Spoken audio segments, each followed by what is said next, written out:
everybody on the Pro Forum. So, all right, so I just come back from New York, doing a class up there. And whenever I teach is one of the main reasons I do it. I learn a lot of things.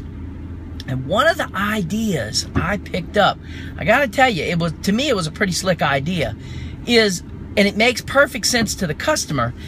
And I don't know if you guys run into these problems, but you know, anybody who sells packages and things of this sort, we have to limit the number of poses that a person gets within a package.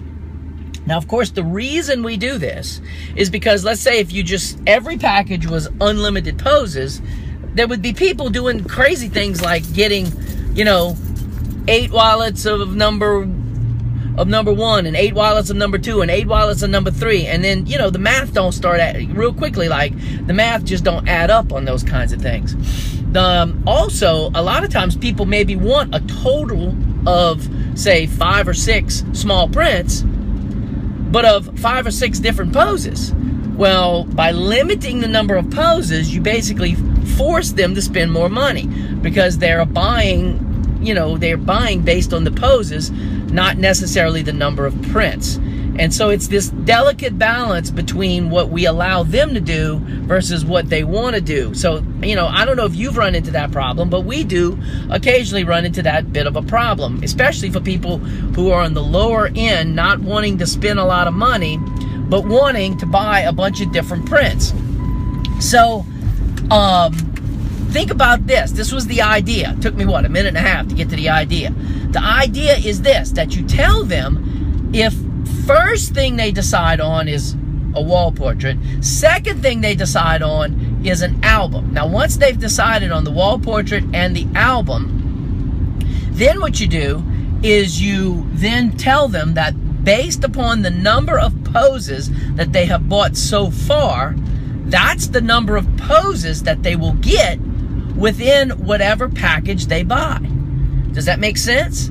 So it encourages people to buy, let's say they buy a cluster, a 5-pose cluster that they're going to put on the wall. Well, hey man, that's 5 poses right there. Or let's say they buy an album. An album started around $500. And in the album, there's going to be 25 poses. Well, now when it comes to get 8x10s, 5x7s, wallets, well, you got 25 poses to pick from.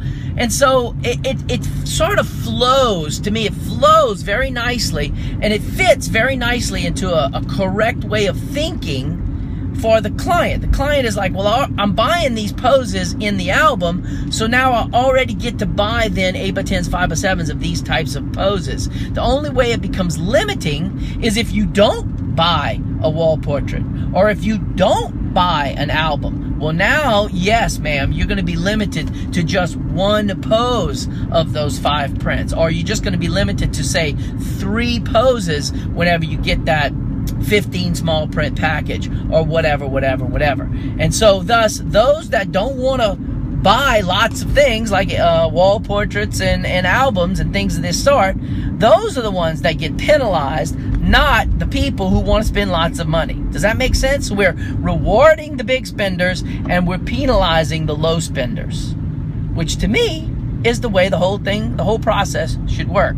It makes it so much more easier to me to explain to the client, and it makes it easier for the client to stomach or to understand and to grasp. And it also justifies that client getting something like an album or a wall portrait, because then their price drops down. Now, one other idea to go in connection with that is maybe some sort of reward program, which maybe we'll talk about in another video. But that's it for today. I hope that helps. Start thinking along those lines. If you want to talk about it, let's talk about it inside this thread. Talk to y'all tomorrow. Bye.